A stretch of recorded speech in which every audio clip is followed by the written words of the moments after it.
الحمد للہ وکفا والصلاة والسلام علی عباده الذین اصطفى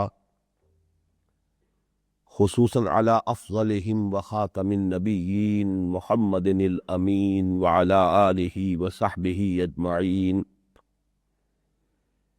اما بعد فقد قال اللہ تبارک وتعالی کما ورد فی سورة الحدید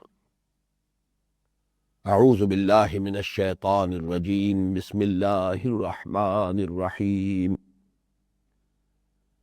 یوم تری المؤمنین والمؤمنات یسعی نورهم بین ایدیہم وبایمانہم بشراکم اليوم جنات تجری من تحتها الانہار خالدین فیہا ذالک هو الفوز العظیم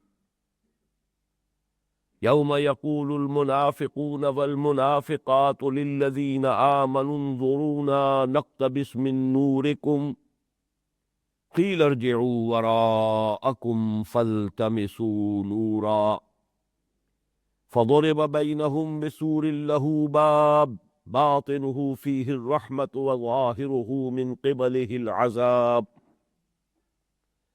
ینادونہم الم نکن معکم قالوا بلی ولکنکم فتنتم انفسکم وتربصتم وارتبتم وغرتکم الامانی حتی جاء امر اللہ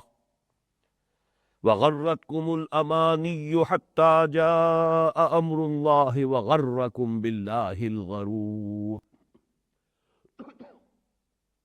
فَالْيَوْمَ لَا يُؤْخَذُ مِنْكُمْ فِدْيَةٌ وَلَا مِنَ الَّذِينَ كَفَرُوا مَأْوَاكُمُ النَّارُ هِيَ مَوْلَاكُمْ وَبِئْسَ الْمَصِيرُ صدق اللہ العظیم رب اشرح لي صدری ویسر لي امری واحلل عقدۃ من لسانی یفقہوا قولی اللہم ربنا الہمنا رشدنا واعذنا من شرور انفسنا اللہم ارنا الحق حقا وارزقنا اتباعہ وارنا الباطل باطلا وارزقنا اجتنابہ اللہم وفقنا لما تحب وترضى آمین یا رب العالمین۔ تفہیم کے لیے سورہ حدید کو میں نے جن حصوں میں تقسیم کیا تھا، آپ کو یاد ہوگا کہ پہلا حصہ 6 آیات پر مشتمل ہے، جو میرے اندازے میں ذات و صفات باری تعالیٰ پر قرآن حکیم کا جامع ترین اور اہم ترین مقام۔ پھر دوسرا حصہ 5 آیات پر مشتمل ہے، جن میں سے پہلی آیت میں دین کے کل تقاضوں کو 2 اصطلاحات کے حوالے سے بیان کر دیا گیا، آمنوا باللہ ورسولہ وانفقوا۔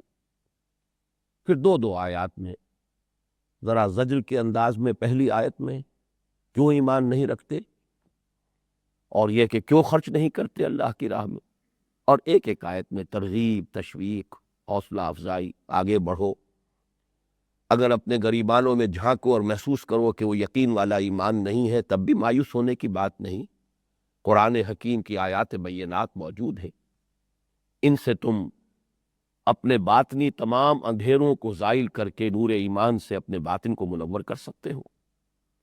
اور یہ کہ آخری آیت جو سلسلے کی تھی، من ذا الذی یقرض اللہ قرضا حسنا، کون ہے وہ شخص، اس میں گویا کہ ایک طرح سے غیرت کو بھی للکارا گیا ہے، غیرت ایمانی کو، ہمت کرو، ایمان کا، یقین کا تقاضا ہے کہ اللہ کی راہ میں لگا دو اور کھپا دو۔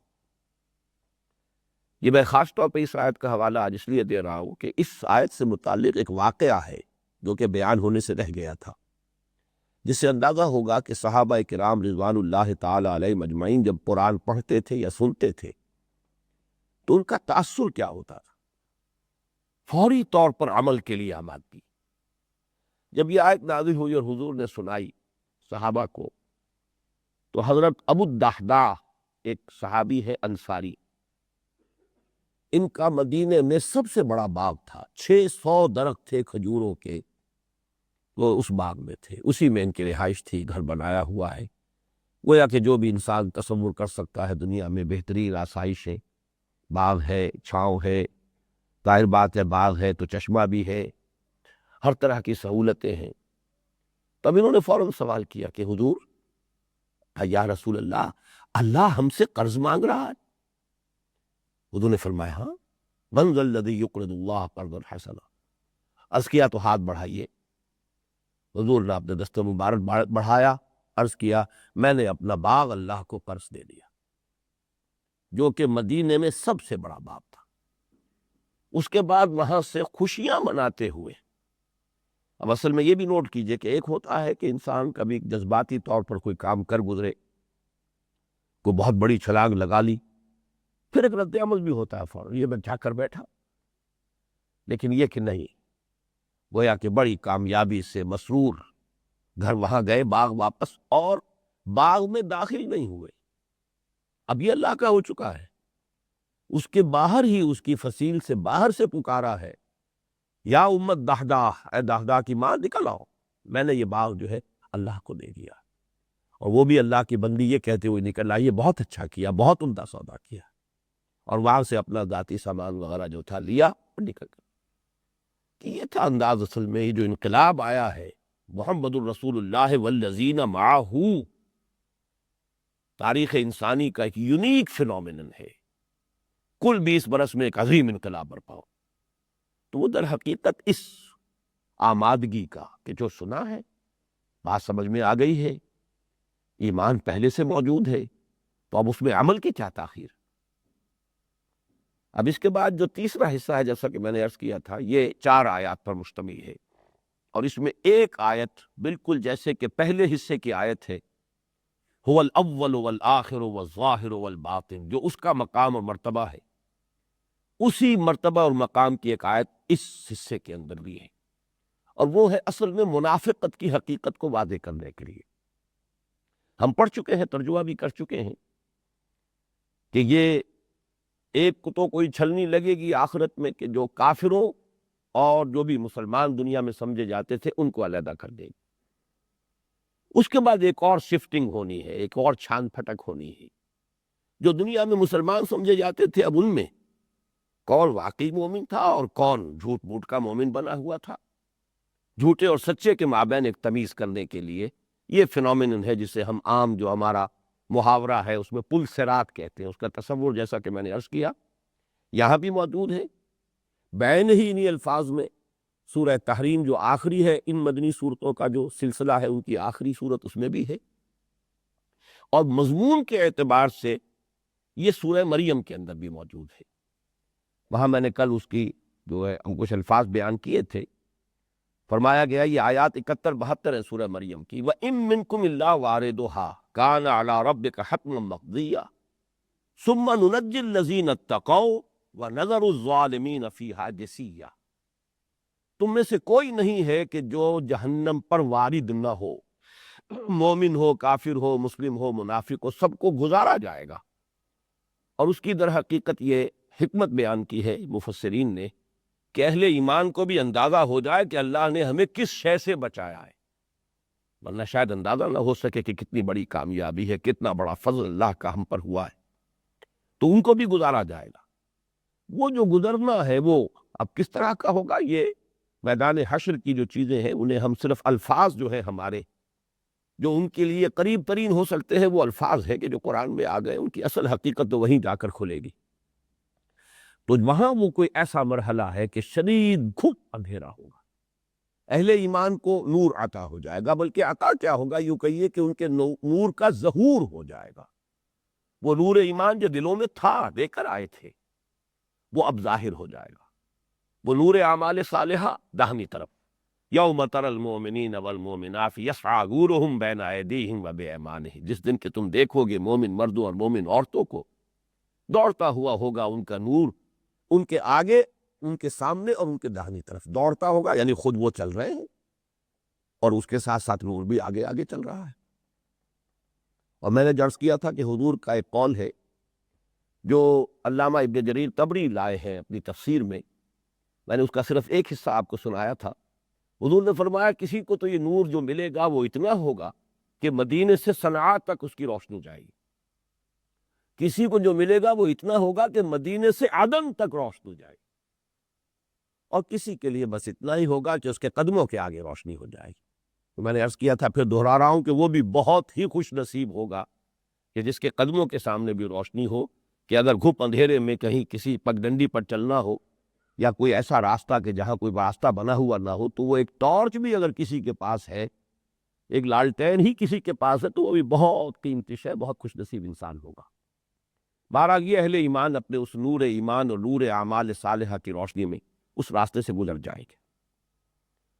ان سے کہا جائے گا بشراکم الیوم جنات تجری من تحتها الانہار خالدین فیہا ذلک هو الفوز العظیم۔ اب بشارت ہے تمہارے لیے آج کے دن ان باغات کی جن کے دامن میں ندیاں بہتی ہیں اور جن میں تمہیں اب ہمیشہ ہمیش رہنا ہے، اور یہی ہے اصل اور بڑی کامیابی۔ یوم یقول المنافقون والمنافقات للذین آمنوا انظرونا نقتبس من نورکم۔ اب یہ برعکس کیفیت ہے، قرآن کا یہ انداز ہے، سائملٹینیس کنٹراسٹ۔ اہل ایمان کا حال بیان کر دیا، اب جو ایمان سے تہی تھے، منافق تھے، دنیا میں مسلمان سمجھے جاتے تھے، اب ان کا تذکرہ ہو رہا ہے۔ اس میں تو یہ نوٹ کیجئے کہ یہ 3 آیات جو ہیں ابھی سورہ مبارکہ کی 13، 14 اور 15، یہ اس نفاق کے موضوع پر قرآن مجید کا اہم ترین مقام ہے، اور در حقیقت جیسا کہ میں بیان کر چکا ہوں، یہ ام المسبحات ان تمام 10 صورتوں میں، یعنی پھر جو بقیہ 9 مدنی صورتیں ہیں، ان کے مضامین کا پورا خلاصہ ہے، ایک جامع انڈیکس ہے کہ جو سورہ حدید میں۔ چنانچہ سورۃ المنافقون پوری ایک صورت ہے 11 آیات کی کہ جو اسی مجموعے میں شامل ہے، اور اس کا پہلا رکوع جو ہے 8 آیات پر مشتمل ہے۔ یہ 3 آیات در حقیقت یوں سمجھیے کہ ایک طرح سے مزید اس کی شرح ہوئی ہے کہ جو وہاں 8 آیات میں ہے۔ لیکن چونکہ وہ صورت بھی ہم پڑھ چکے ہیں، حقیقت نفاق پر ایک مفصل تقریر بھی میں کر چکا ہوں اسی سلسلہ درس کے دوران، اب ان تمام باتوں کو تو نہیں دہرا سکتا، لیکن کچھ چند باتیں جو ہیں ان کی یاد دہانی ضروری ہے۔ ایک تو لغوی بات نوٹ کر لیجئے کہ مادہ ایک ہی ہے، نون فا قاف، نفق، لیکن ایک تو اس سے لفظ بنتا ہے انفاق۔ انفاق بنا ہے نفقہ ینفقو سے، نفقہ کے معنی ختم ہو گیا، خرچ ہو گیا، نفق الفرس گھوڑا مر گیا، گھوڑا کام آ گیا، نفقت الدراہم پیسے ختم ہو گئے، اس سے بنا انفاق، خرچ کر دو، لگا دو، کھپا دو۔ یہ لفظ پہلے آ چکا ہے، آمنوا باللہ ورسولہ وانفقوا مما جعلکم مستخلفین فیہ۔ اسی سے منافقت بنا ہے باب مفعلہ، لیکن وہ بنا ہے نفقن سے۔ نفقن کہتے سرنگ کو، زیر زمین راستہ ہے، سرنگ ہے، اس کے 2 منہ ہیں، اور یہ عام طور پر پچھلے زمانے میں جو قلعے ہوتے تھے، فوجی قلعے، انہیں میں محل بھی ہوتے تھے، قلعے دار ہے یا بادشاہ ہے، تو حفاظت کے لیے شکل کی جاتی تھی کہ کوئی سرنگ کا ایک ایسا خفیہ راستہ بھی موجود رہے کہ اگر کسی وقت غنیم اور دشمن جو ہے وہ ہمیں شکست دے ہی دے اور وہ صدر دروازہ جو ہے، بڑا دروازہ شہر کا یا قلعے کا، اس سے داخل ہو ہی جائے، تو اب ظاہر بات ہے وہ راستہ تو مسدود ہو گیا فرار کا، تو فرار کے لیے ایک راستہ سرنگ، زیر زمین گھوڑے دوڑاتے ہوئے اس میں سے گزر گئے، کہیں جا کر جنگل میں کسی جگہ وہ راستہ نکلا، تو بچاؤ کے لیے سرنگیں بنائی جاتی تھی۔ اسی طرح گوہ جو ایک جانور ہے، صحرا میں ہوتا ہے، تو گوہ کا جو بل ہے اس کو بھی چونکہ کتوں کے ذریعے سے شکار کرتے ہیں اس کو، اور اس کا گوشت کھاتے ہیں صحرائی لوگ، لیکن اس کے اندر بھی عقل اتنی ہے کہ وہ اپنا جو بھٹ بناتا ہے زیر زمین اپنے رہنے کی جگہ، اس کے 2 منہ رکھتا ہے کہ اگر ادھر سے کتا داخل ہو تو ادھر سے نکل جاؤ، اور ادھر سے داخل ہو تو ادھر سے بھاگ جاؤ۔ اسے نافقہ کہتے ہیں، اس سے منافقت ہے۔ منافقت کا اصل ایسنس یہی ہے، اپنے آپ کو بچا کے رکھنا۔ ایک تو صادق الایمان ہے کہ جس کا رویہ یہ ہوا کھپا دینے ہی میں کامیابی ہے۔ وہ جو اقبال نے کہا، تو بچا بچا کے نہ رکھ اسے، تیرا آئینہ ہے وہ آئینہ کہ شکستہ ہو تو عزیز تر ہے نگاہ آئینہ سازی، لگا دو، کھپا دو۔ لیکن اس کے برعکس بچ بچ کر چلنا، جان کو بھی بچاؤ، مال کو بھی بچاؤ، ساتھ مسلمانوں کے چلنا بھی ہے، بہرحال کیا کیا جائے، کوئی مجبوری بھی ہے، کچھ معاشرتی دباؤ بھی ہو سکتا ہے، اب کیا کریں، سارا قبیلہ ایمان لے آیا ہے، اب ایمان تو لانا ہی ہے، ورنہ یہ کہ ہمیں اپنے قبیلے سے کٹنا پڑے گا، تو ساتھ چونکہ شامل بھی رہنا ہے لیکن اپنے آپ کو بچانا بھی ہے۔ تو یہ بچانا جو ہے اسینشلی یہ ہے نفاق کی بنیاد۔ اب ظاہر بات ہے کہ اس میں جب بھی کبھی بلاوا آئے گا، جب میں نے وہ فیض کے شعر سنائے تھے، واپس نہیں پھیرا کوئی فرمان جنوں کا، تنہا نہیں لوٹی کبھی آواز جرس کی۔ وہ تو مومنین صادقین کی روش ہوگی، جب پکارا گیا حاضر لبیک۔ اور ایک یہ ہے کہ اب یہ گریز کریں گے، بہانہ بنائیں گے، یہ ہو گیا ہے وہ ہو گیا ہے، لیکن یہ کہ جب تک وہ بہانہ انسان نے بنا کر اپنے آپ کو بچایا، لیکن بعد میں مان بھی لیا کہ خطا ہو گئی، غلطی ہو گئی، اعتراف تقصیر ہے، معذرت پیش کی، تو اس کو نفاق نہیں کہیں گے، یہ ابھی صرف ضعف ایمان ہے، ایمان کی کمزوری ہے۔ جہاں جھوٹے بہانے بنانے شروع کیے، جھوٹ بولنا شروع کیا، اب وہ نفاق ہے، اس کی پہلی سٹیج۔ ایک عرصہ گزرنے کے بعد جب انسان سوچتا ہے کہ میرا تو اعتبار ہی ختم ہو گیا، اب جھوٹ کی قسمیں کھاتا ہے، یہ گویا کہ وہ نفاق اب دوسرے درجے میں آ گیا ہے۔ اور تیسرا درجہ وہ ہے جب کہ مومنین صادقین سے قد ہو جاتی ہے، بغض ہو جاتا ہے۔ یہ پاگل، یہ جنونی لوگ جو ہیں، نہ دائیں دیکھتے ہیں نہ بائیں دیکھتے ہیں، نہ انہیں آگے کی فکر ہے نہ پیچھے کی فکر ہے، کوئی مصلحتیں دیکھتے ہی نہیں۔ انؤمن کما آمن السفہاء، ان بے وقوفوں کی طرح کون ایمان لائے؟ یہ تو جنونی ہے، فینیٹکس ہیں۔ تو ان سے جب دشمنی ہو گئی، اب یہ سٹیج جو ہے تیسری۔ یہاں اصل میں اس کو بہت عمدگی کے ساتھ یہ کتنی سٹیجز میں سے باطنی طور پر کیفیت گزرتی ہے انسان کی، اس کو واضح کیا گیا۔ لیکن ایک بات اور نوٹ کر لیجئے، یہ میں ان تقریروں میں تفصیل سے بیان کر چکا ہوں کہ شعوری نفاق جو ہے وہ بہت شاذ تھا، بہت کم تھا۔ عام مغالطہ یہ ہے کہ منافق وہی ہوتا ہے جو جان بوجھ کر منافق بنا ہوا ہو، یہ بات نہیں تھی۔ اکثریت منافقین کی وہ تھی جو ایمان تو لائے تھے خلوص کے ساتھ، لیکن ایک ہمت درکار ہوتی ہے، ہرچہ باد آباد ماں کشتی درا بنداختیم، جن میں وہ ہمت نہیں ہوتی، یا یہ کہ ایمان کی پختگی اور گہرائی اتنی نہیں ہے کہ اپنا سب کچھ لگانے کے لیے تیار ہو جائے، تو وہاں سے پھر ایک طرح کی پسپائی ہوتی ہے، ارتداد معنوی، اندر ہی اندر آدمی پیچھے ہٹنا شروع کرتا ہے۔ یہ در حقیقت اسے یہ خیال نہیں ہوتا کہ میں منافق ہو گیا ہوں، بلکہ وہ سوچتا ہے جی انہیں کیا ہو گیا، خام خواہ کو یہ لوگ جو ہے، آخر صلح سے بھی تو کام چل سکتا ہے، گڑ دے کر بھی تو دشمن کو مارا جا سکتا ہے، ہر وقت یہ جنگ ہی کی فکر رکھتے ہیں، جیسا کہ غزوہ بدر کے موقع پر ہوا۔ آخر جب یہ فرمایا گیا ہے، اللہ نے کہہ دیا ہے کہ دو میں سے ایک پر تمہیں ضرور فتح مل جائے گی، تو کیوں نہیں چلتے قریش کے قافلے کی طرف؟ بہت سا مال ہے، بہت سی دولت ہے، پھر 50 آدمی جو ہیں ان کا ہتھیار بھی ہمیں مل جائیں گے، مصلحت اس کا تقاضا یہ کہ ادھر جائے پہلے۔ تو وہ لوگ اصل میں یہ نہیں سمجھتے کہ ہم جھوٹے ہیں یا ہم دھوکہ دے رہے ہیں، یہ اصل میں ایک گڈمڈ ہے ان کے اندر۔ اسی لیے قرآن مجید میں اسی سورہ منافقون میں فرمایا ذالک بانہم آمنوا ثم کفروا، یہ ایمان تو لائے تھے، دھوکہ دینے کے لیے نہیں، لیکن یہ کہ پھر رفتہ رفتہ ارتداد معنوی پسپائی ہوتے ہوتے پھر یہ کفر تک چلے گئے۔ لیکن ظاہر بات ہے قانونی ونیئر جو ہے، جیسے کہ کسی چوکھٹ کو دیمک اندر سے چٹ کر چکی ہو، اوپر سے وہ چھوڑ دیتی ہے، ایک ونیئر رہ جاتا ہے، ایک پھٹی سی جو ہے انٹیکٹ رہتی ہے، تاکہ دیکھنے والوں کو پتہ نہ چل جائے کہ اندر کیا قیامت گزر رہی ہے اس شہتیر کے ساتھ یا اس چوکھٹ کے ساتھ، تو اتنی سمجھ اس کو بھی دی گئی ہے۔ تو یہ ہے اصل میں، اب ظاہر بات ہے کہ جب یہ شکل ہوگی تو اس اعتبار سے آج جو بات عرض کر رہا ہوں غور سے سنیے، جنہیں ہم عام معنی میں گناہ گار کہتے ہیں، اور اس قسم کا منافق، غیر شعوری منافق، اس میں تو بس تعبیر کا فرق ہے، اور فرق کیا ہے؟ گناہ گار بھی تو یہی ہے کہ جانتا ہے کہ یہ شے اللہ نے حرام کی ہے، پھر بھی اس کا ارتکاب کر رہا، تو آخر اس میں عملی اعتبار سے، باطنی حیثیت سے، جبکہ حقیقت ایمان کے اعتبار سے تو وہ حدیث ہم پڑھ چکے ہیں، لا یزنی الزانی حین یزنی وہو مومن، کوئی زانی حالت ایمان میں زنا نہیں کر سکتا، اس وقت تو ایمان اس کے دل سے نکل جاتا۔ ولا یسرق السارق حین یسرق وہو مومن، کوئی چور حالت ایمان میں چوری نہیں کرتا، ایمان بھی ہو اور پھر چوری بھی کرے تو وہ ایمان دھیلے کی قیمت نہیں، اس کی فائدہ کیا اس ایمان کا؟ اس اعتبار سے جان لیجئے کہ وہ گناہ گار اور منافق میں حقیقت کے اعتبار سے باریک سا پردہ ہے۔ یہ نقطہ میں نے آج اس لیے بیان کیا ہے کہ آج اس آیت میں ایک خاص اہم نقطہ وہ ہے کہ جو اس کے بغیر سمجھ میں نہیں آئے گا۔ اب چلیے، جب اہل ایمان آگے نکل جائیں گے، یہ منافق مرد اور عورتیں ان سے کہیں گے ذرا ہمیں مہلت دو، انتظار کرو، نقتبس من نورکم، ہم تمہارے نور سے استفادہ کر لیں، اقتباس کر لیں، ہم بھی اس سے فائدہ اٹھا کر راستہ جو ہے، یہ پل صراط جو ہے اس سے گزر جائے۔ قیل ارجعوا وراءکم فالتمسوا نورا، کہا جائے گا، کہنے والا کون ہوگا اسے مجہول کے صیغے میں لائے، کچھ نہیں بتایا گیا، کوئی فرشتہ ہوگا، لیکن نکتہ موجود ہے کہ اہل ایمان کی شرافت اور مروت سے بعید تھا کہ وہ یہ جواب دیتے، ورنہ قالو کہہ دیتے۔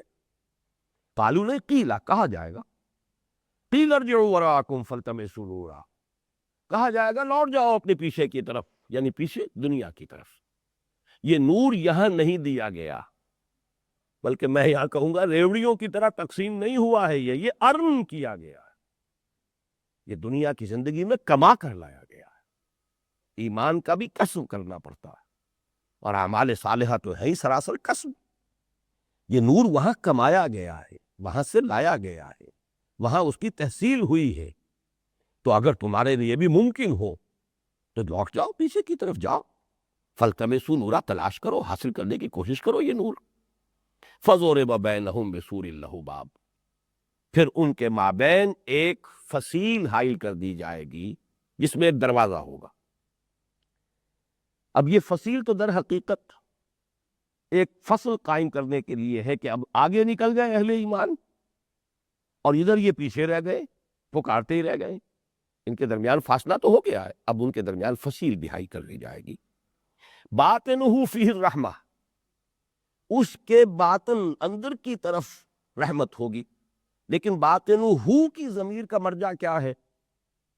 بہت سے حضرات نے اس کو دروازے سے مراد لیا، دروازے کے اندر کی جانب رحمت ہوگی، اللہ کی رحمت کا نزول شروع ہو جائے گا۔ وظاہرہ من قبلہ العذاب، اور اس کے باہر کی طرف، خارج کی طرف، سامنے کی طرف عذاب خداوندی کا ظہور شروع ہو جائے گا، نزول شروع ہو جائے گا۔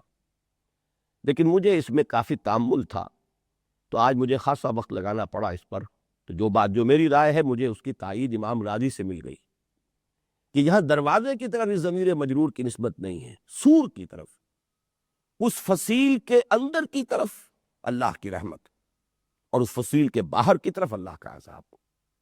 اب سوال یہ میرے ذہن میں کافی مرتبہ آیا، لیکن یہ کہ بہرحال قرآن مجید پر اس طرح کا تو انسان جو ہے کبھی بھی شاید کوئی انسان بھی نہ پہنچ سکے، سوائے وہ ایک ہی، چونکہ بشر انہیں کہا گیا ہے محمد الرسول اللہ صلی اللہ علیہ وسلم کو، اس لیے ہم ان کو اس میں شامل کر لیں کہ ہر شے سے واقف، ورنہ یہ ہے کہ بڑے سے بڑے مفسر کو بھی نہ معلوم کتنے مقامات پر واللہ عالم کہہ کے گزرنا پڑتا، اپنے تمام تر غور اور فکر اور تدبر اور تفقہ سب کے باوجود واللہ عالم، ایک خیال سا آیا ہے، لیکن یہ کہ اللہ بہتر جانتا۔ یہ بھی مقام ایسے مقامات میں سے رہا تھا کہ دروازے کا تذکرہ کیوں ہے، لیکن آج مجھے اس پر انشراح ہوا ہے کہ دروازے کا تذکرہ در حقیقت ہمارے اہل سنت کے اس مجمع علیہ عقیدے کے لیے بنیاد ہے، جس کے لیے قرآن مجید میں کہیں اور ذکر نہیں ہے، لیکن ہے اہل سنت کا مجمع علیہ عقیدہ۔ وہ مجمع علیہ عقیدہ یہ ہے کہ جس شخص کے دل میں ایمان کی کچھ رمق بھی ہوگی، وہ جہنم میں اپنے گناہوں کے بقدر سزا پا کر پھر اس سے بالآخر نکال لیا جائے گا۔ جن کے دلوں میں سرے سے ایمان کی رمق نہیں ہوگی، خلود ان کے لیے، جن کے دل میں ایمان تھوڑا سا بھی ہے۔ اب یہ جو منافقین جن کا میں نے عرض کیا ہے، اسی لیے وضاحت کی تھی کہ عام گناہ گار اور منافق، یہ در حقیقت ان میں ایک تعبیر کا فرق ہے، باقی تو وہی کچھ ہے، وہی تضاد ان کی زندگیوں میں ہے، وہی تضاد ان کی زندگیوں میں ہے۔ میں تو بلکہ سائیں عبدالرزاق صاحب کا وہ قول سنایا کرتا ہوں، جو دم غافل سو دم کافر، وَمَن لَّمْ يَحْكُم بِمَا أَنزَلَ اللَّهُ فَأُولَٰئِكَ ہُمُ الْكَافِرُونَ۔ ہم ہر روز نہ معلوم کتنے فیصلے کر رہے ہیں، پوری ملک، پوری امت کی سطح پر جو فیصلے ہو رہے ہیں، عالمی سطح پر، عالم اسلام، وہ سب کے سب اللہ کی شریعت کے خلاف ہو رہے ہیں، تو ہم تو سب کے سب کافر ہیں، قرآن کا فتویٰ ہے۔ تو اس اعتبار سے وہ جو کفر اور حقیقی کفر اور ایک قانونی کفر، اسی طریقے سے نفاق، یہ جو غیر شعوری نفاق ہے، اس میں اور گناہ گاری میں فرق نہیں ہے۔ لہذا یہ ایک مرتبہ جو ہائی کر دیا جائے گا فصیل کو، یہ ابدی نہیں ہے، بلکہ ان میں سے بھی جن کے اندر کچھ ایمان کی رمق ہوگی ان کو بہرحال نکلنا ہے۔ اس لیے صراحت کے ساتھ یہاں پر دروازے کا ذکر کیا گیا، ورنہ یہ کہ یہاں پر واقعہ یہ کوئی اور محل اس کا نہیں ہے، کیوں اس کا تذکرہ کیا گیا؟ عام لوگوں نے یہاں پہ میں نے دیکھا ہے جنہوں نے زیادہ غور نہیں کیا کہ اس دروازے سے داخل ہو جائیں گے، حالانکہ پوری جو پکچر سامنے آتی ہے دروازے سے داخل ہونے کا سوال ہی نہیں، وہ تو فصل قائم ہو چکا پہلے، جن کے پاس نور تھا وہ تو نکل گئے، اور یہ پکارتے رہ گئے ذرا ٹھہرو۔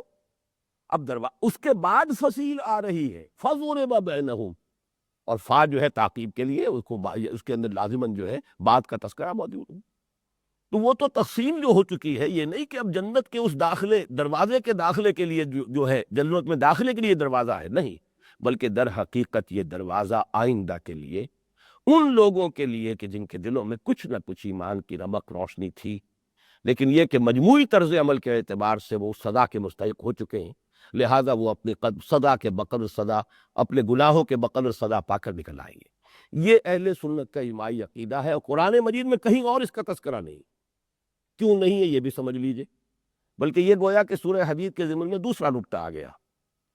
بعض چیزیں عقلی اعتبار سے اتنی بلند ہوتی ہیں کہ عام لوگوں کے سامنے ان کو بیان کرنا ان کے لیے فتنے کا سبب بن سکتا ہے، لہذا اعلیٰ ترین فلسفیانہ مسائل کو قرآن لے بہت ہی خفیہ انداز میں، سرسری انداز میں بات کہہ دی ہے، سمجھنے والا سمجھ جائے گا، عاقلانہ اور اشارہ کافی، لیکن یہ کہ عام آدمی اس پر سے گزر جائے گا جیسے کوئی خاص بات نہیں۔ اگر بڑے اہتمام کے ساتھ وہ بات آئی ہوتی تو عام آدمی بھی رک جاتا اور غور کرنے پر مجبور ہو جاتا، جبکہ اس کے اندر اس کی استعداد نہیں ہے، صلاحیت نہیں۔ اسی لیے شاید آپ کو معلوم ہو کہ امام غزالی رحمۃ اللہ علیہ نے 2 کتابیں لکھی ہیں، مظنون لأہل ہی، ایک کتاب وہ ہے خاص، وہ کہتے ہیں عام آدمیوں کے پڑھنے کی نہیں ہے، یہ جو ذہنی فکری اعتبار سے وہ بلند سطح پر ہیں، جو اہل ہیں اس کے، یہ ان کے لیے میں کتاب لکھ رہا ہوں۔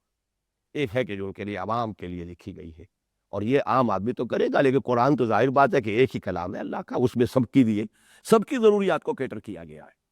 تو جیسے وہ بات تھی اسی پر اس کا اضافہ کیجئے کہ دین کے بعد ایسے حقائق ہیں کہ ان کو زیادہ عام کر دیا جائے تو لوگوں میں بے عملی پیدا ہو جائے گی۔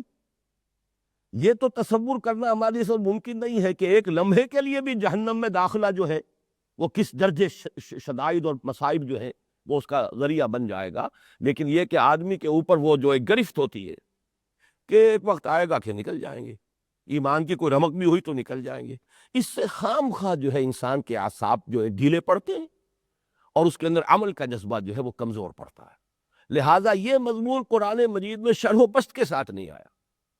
یہاں میرے نزدیک قرآن مجید میں یہ مقام ہے، جیسے کہ سورۃ الفرقان جو ہے اس میں ایک مقام ایسا آیا ہے کہ جو عذاب قبر کا ثبوت بن گیا قرآن مجید میں، ورنہ صراحت کے ساتھ قرآن مجید میں عذاب قبر کا تذکرہ نہیں۔ یضاعف لہ العذاب یوم القیامہ، دگنا کیا جائے گا اس کے لیے عذاب قیامت کے دن۔ معلوم ہوا کہ قیامت سے پہلے بھی کوئی عذاب کی شکل ہے، تبھی تو دگنا کیا جائے گا، اضافہ ہوگا، لیکن یہ کہ اس کو بھی صراحت کے ساتھ قرآن مجید میں بیان نہیں کیا گیا۔ تو یہ ایک دوسرا نقطہ ہے جس کو نوٹ کر لیجئے، فَضُرِبَ بَيْنَهُمْ بِسُورٍ لَهُ بَابٌ بَاطِنُهُ فِيهِ الرَّحْمَةُ وَظَاهِرُهُ مِنْ قِبَلِهِ الْعَذَابُ۔ اب اس کو چشم تصور سے دیکھیے، وہ گئے اہل ایمان نکل گئے، ادھر یہ رہ گئے اور فصیل حائل ہو گئی۔ يُنَادُوا لَهُمْ، اب وہ انہیں پکار کر کہیں گے، أَلَمْ نَكُنْ مَعَكُمْ، کیا ہم تمہارے ساتھ نہ تھے؟ یہ تعبیر ہے کہ دنیا میں منافق اور مومن، گناہگار اور متقی گڑمڑ ہے، سب مسلمان ہیں، بلکہ میرے نزدیک تو قانونی اور دستوری حقوق منافق اور مومن کے اور متقی اور فاسق کے بالکل برابر ہیں۔ دنیا میں معاشرتی حقوق، سیاسی حقوق، دستوری حقوق میں کوئی فرق نہیں، اس لیے کہ بہرحال قانونی جو ہے کیٹیگری وہ تو ایک ہی ہے، جو مسلمان ہیں مسلمان ہیں، جیسا کہ امام اعظم امام ابو حنیفہ کا موقف ہے کہ الایمان لا یزید ولا ینقص، نہ گھٹتا ہے نہ بڑھتا ہے، وہ تو ایک جو ہے ایک کانسٹیٹیوشنل لیگل سٹیٹس دیتا ہے انسان کو، اور وہ جامد ہے، وہ گھٹتا بڑھتا نہیں۔ متقی ہے اللہ کے ہاں اجر لے گا، فاسق ہے وہاں سزا بھگتے گا، یہاں تو مسلمان برابر ہے۔ المسلم کفو لکل مسلم، تمام مسلمان آپس میں بالکل ہم پلہ ہے، برابر ہے، کفو ہے۔ ولم یکن لہ کفوا احد، وہ لفظ ہے جو کفو ہے، سب برابر ہے بالکل مرتبے میں، سٹیٹس میں، لیگل کانسٹیٹیوشنل پوزیشن سب کی برابر ہے۔ تو فرمایا الم نکم معکم، وہ یہ پکار کر کہیں گے یہ کیا ہوا، اتنا عظیم فرق و تفاوت، کیا ہم تمہارے ساتھ نہیں تھے؟ کیا ہم بھی مسجد نبوی میں نمازیں ادا نہیں کرتے تھے تمہارے ساتھ؟ وہ تو عبداللہ ابن ابی بھی نماز ادا کرتا تھا، پہلی صف میں کھڑا ہوتا تھا، اور جب حضور خطبہ دینے کے لیے کھڑے ہوتے تھے تو پہلے خود کھڑا ہوتا تھا اپنی چودراہٹ کے اظہار کے لیے، اور کہتا تھا دیکھو لوگوں یہ اللہ کے رسول ہیں، ان کی بات پوری توجہ سے سننا، حالانکہ تھا منافق۔ تو یہ نمازیں بھی پڑھتے تھے، روزے بھی رکھتے تھے، وہ تو عین جب احد کا موقع آیا تو معلوم ہوا کہ ہو 300 آدمیوں کو لے کے واپس آ گیا۔ جب تک وہ آزمائش نہ ہو کیسے وہ تو چھلنی آزمائش کے ذریعے سے لگتی تھی۔ تو ورنہ تو وہ دنیا میں برابر تھے، اور حضور نے اس شخص کی نماز جنازہ ادا کی ہے، اس کی تکفین کے لیے اپنا کرتا عنایت کیا، اس لیے کہ اس کے بیٹے جو تھے عبداللہ ابن ابی، وہ مومن صادق، انہوں نے آ کے درخواست کی، حضور میرے باپ کا انتقال ہو گیا، اگر آپ کرتا عنایت فرما لیں میں اس کا کفن دوں۔ حضور نے کرتا اتارا، دے دیے۔ حضرت عمر روکتے رہے کہ آپ کیا کر رہے ہیں، اس منافق کو دے رہے ہیں۔ آپ نے فرمایا عمر، میرا کرتا اسے اللہ کے عذاب سے بچا نہیں سکے گا، میں کیوں انکار کر کے، میری مروت اور میری شرافت سے بعید ہے، ایک مومن صادق ہے، وہ مجھ سے درخواست کر رہا ہے، میں اس کی درخواست رد کروں؟ تو یہ گویا کہ مرتے دم تک لیگل سٹیٹس اسے مسلم کا حاصل رہا، مرنے کے بعد بھی، قبر میں اترنے تک بھی مسلم کا سٹیٹس حاصل تھا۔ یونادونہم الم نکم معکم قالوا بلا، کیوں نہیں؟ جواب دیں گے اب اہل ایمان، کیوں نہیں؟ وَلَٰكِنَّكُمْ فَتَنْتُمْ أَنفُسَكُمْ، اب یہاں نوٹ کرتے جائیے، یہ الفاظ ہے، یہ خزانہ ہے ایک بہت بڑا، علم کا، معرفت کا، تفقہ کا۔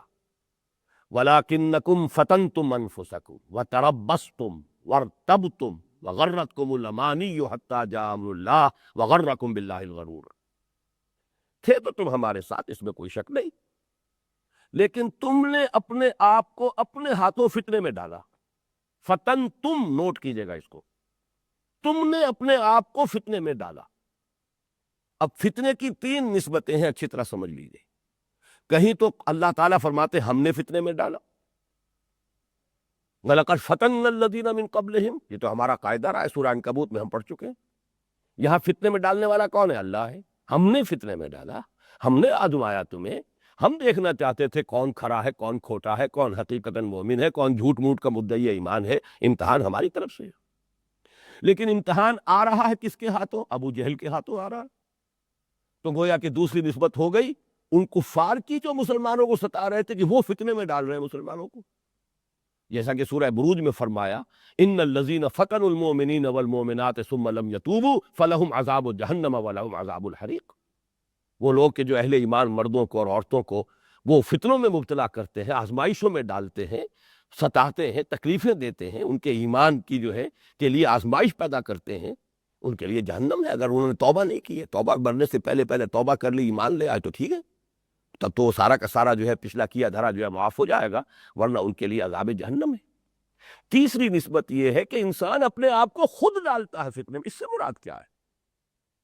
وہی جو محبتیں ہیں جو سورہ تغابن کی آیت کا میں حوالہ کل دے چکا ہوں، یا ایھا الذین آمنوا ان من ازواجکم واولادکم عدوا لکم فاحذروہ، یہ جو محبتیں ہیں تمہاری اہل و عیال کی، بیوی کی، اولاد کی، اور انما اموالکم واولادکم فتنہ، اور تمہارے مال اور تمہاری اولاد تمہارے لیے فتنہ ہے، ان سے ضرورت کی حد تک دنیا کی جو بھی ضرورت ہے اتنا لگاؤ رہے، ٹھیک ہے، لیکن جہاں ان میں سے کسی ایک کی محبت بھی اللہ کی محبت سے بالا ہو گئی، گویا کہ تم نے اپنے آپ کو اپنے ہاتھوں فتنے میں مبتلا کر دی۔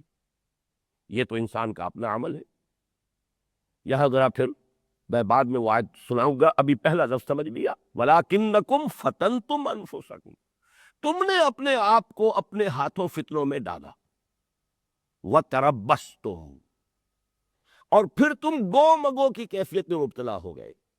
تربص کے معنی انتظار بھی ہے، ایک آدمی چھٹک کر کھڑا ہو جائے، ایک تو وہ جو چل رہا ہے ہر کے بعد آباد، ایک کسی وجہ سے چھٹک کر کھڑا ہو گیا، چلوں نہ چلوں، بڑھوں نہ بڑھوں، یہ ہے اصل میں تربص۔ دیکھیں تیل، دیکھو تیل کی دھار، دیکھو حالات میں کیا تبدیلی آتی ہے۔ ان ساری صورتوں کو دیکھ بھال کر دائیں بائیں آگے پیچھے اچھی طرح سمجھ کر چلو، سنبھل کر چلو، بچ کر چلو۔ وَمِنَ النَّاسِ مَن يَعْبُدُ اللَّهَ عَلَىٰ حَرْفٍ، کچھ لوگ ایسے بھی جو اللہ کی بندگی کرنا چاہتے ہیں کنارے کنارے، مجدھار میں نہیں کودنا چاہتے، عَلَىٰ حَرْفٍ فَإِنْ أَصَابَهُ خَيْرٌ اطْمَأَنَّ بِهِ وَإِنْ أَصَابَتْهُ فِتْنَةٌ انقلب عَلَىٰ وَجْهِهِ خَسِرَ الدُّنْيَا وَالْآخِرَةَ۔ سورہ حج کی آیت۔ لوگوں میں ایسے بھی ہیں کہ جو بچ کر چلنا چاہتے ہیں، کنارے کنارے مجدھار میں نہیں جانا چاہتے، اگر خیر رہے تو بس مطمئن ہیں، اور اگر کہیں کوئی امتحان آ گیا، آزمائش آ گئی تو اوندھے منہ گر پڑتے۔ یہ ہے دنیا اور آخرت دونوں کا خسارہ۔ تو یہاں فرمایا گیا جب تم نے اپنے آپ کو اپنے ہاتھوں فتنے میں ڈالا، مال، اولاد، اہل و عیال، علائق دنیاوی، جائیداد، پروفیشن، ان تمام چیزوں کی محبت تم پر غالب آ گئی، نتیجہ کیا ہوا؟ اب تربص، چلوں نہ چلوں، بڑھوں نہ بڑھوں، کہیں ایسا نہ ہو جائے، کہیں ویسا نہ ہو جائے. یہ ارادے انسان کے ہوتے بھی ہیں، چلنا بھی چاہتا ہے، نیکی بھی ہے انسان کے اندر.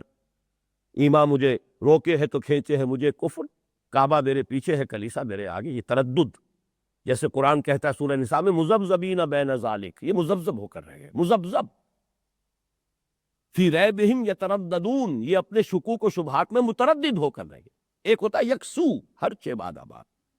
تو تربص نتیجہ ہے اپنے آپ کو فتنے میں ڈالنے کا. تیسرا نتیجہ اس کا کیا نکلتا ہے؟ ورتبتم، وہ جو ایمان کی پونجی تمہیں نصیب ہوئی تھی اب اس میں شک اور شبہے کے کانٹے چبھنے شروع ہو گئے. پتہ نہیں ہے بھی کہ نہیں، اپنا سب کچھ یہاں پہ ہم دے بیٹھے، اب پتہ نہیں آخرت ہوگی بھی کہ نہیں، کوئی یقین تو نہیں، کسی نے دیکھا تو نہیں. اس لیے کہ یہ سارا سودا جو ہے ادھار کا ہے. ان اللہ اشتری من المؤمنین انفسهم واموالهم بان لهم الجنہ، اہل ایمان سے اللہ نے ان کے مال اور جانیں خرید لی ہیں جنت کے بعد. جنت تو ملے گی آخرت میں، یہاں تو نہیں ملے گی. تو ادھار کا سودا، ادھار کے سودے پر تو آدمی کا دل جو ہے ذرا کچھ نہ کچھ تو متردد ہوتا ہے. ایک تو نقد سودا ہو تو ٹھیک ہے، یدم بے یدن، ایک چیز ہاتھ سے دی دوسری لے لی، مبادلہ ہو گیا فوراً. لیکن یہ ادھار کا سودا. تو یہاں پہ یقیناً پھر جو کچھ ایمان کی پونجی تھی، جیسے برف پگھلنا شروع ہوتا ہے وہ پگھلنی شروع ہوئی.